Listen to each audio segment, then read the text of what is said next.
Where your treasure is, there will your heart be also. God has given us unlimited treasures in His Word.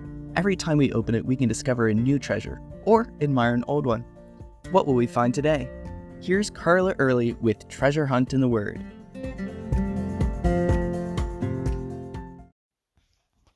In Luke 11:1, Jesus' disciples asked Him to teach them to pray. I've always thought it rather odd that prayer needs to be taught. If it's just having a conversation with God, that shouldn't be too difficult, right? Yet we struggle with it. Why? Well, we know the power of prayer. We've seen it in our own lives and heard testimonies about it. Maybe our struggle comes from the fact that we're talking to the invisible. I know I'd rather talk with someone on FaceTime or Zoom rather than just talking on the phone, so I could see the reactions and facial expressions. And God often doesn't answer in the way we're prepared to hear, so sometimes we miss His answers. Or maybe it's the fact that we feel intimidated by talking to the divine. Are we phrasing things right? We certainly don't want to offend Him. What if I'm not praying in His will? What if I'm not formal enough? Some people pray in King James Version English. Am I supposed to do that? Or maybe we're afraid to pray, and especially afraid to pray specifically, because we're afraid He won't answer, or at least He won't answer the way we want Him to. As I did research on prayer, I came across a page that claimed that there were 650 prayers in the Bible. For many of them, the author enumerated how many words each prayer was. Just looking at those numbers could teach us something.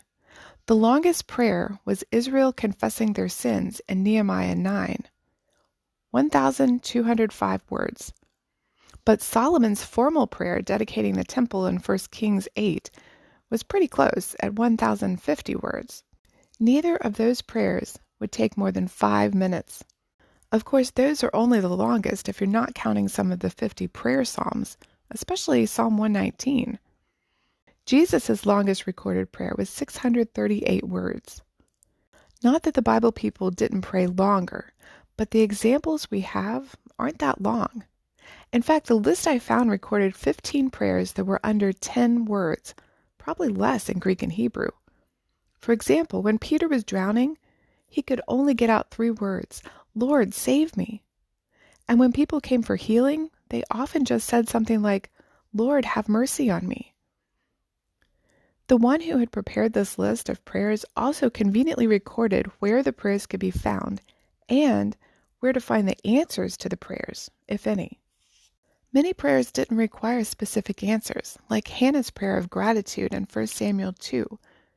He also recorded why God answered the way He did. Some, like Saul's prayer for guidance, weren't answered because of sin. Others, like Daniel's prayer for his people, were answered because it was already in God's plan. Some, like Solomon's prayer for wisdom, God answered because the prayer pleased Him. Some God answered partially, or hasn't answered yet, because the time hasn't come. And some He answered right away. The fact that the Bible records 650 different prayers reminds me of the importance of prayer. God wants to hear from us.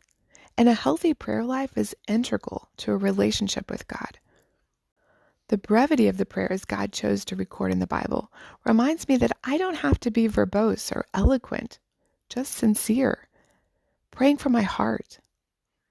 The answers God gives reminds me to come to Him confessing my sins first, because as Psalm 66:18 says, "If I regard iniquity in my heart, the Lord will not hear."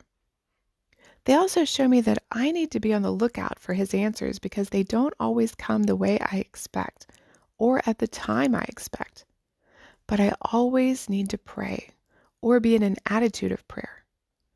As Paul says, pray without ceasing. Since prayer is so important, I'd like to start a new series on prayer here on the podcast, as we could learn from some of the great and not so great prayers of the Bible. I'll start there. And also look at what God says about prayer in His Word, because prayer is a special treasure that God gives us that we should never take for granted. You can contact us at treasurehuntintheword@gmail.com. We'd love to hear the treasures God has given you through His Word. You can listen to other episodes on our website, which you can find in the description below. Thank you for listening, and remember, where your treasure is, there will your heart be also.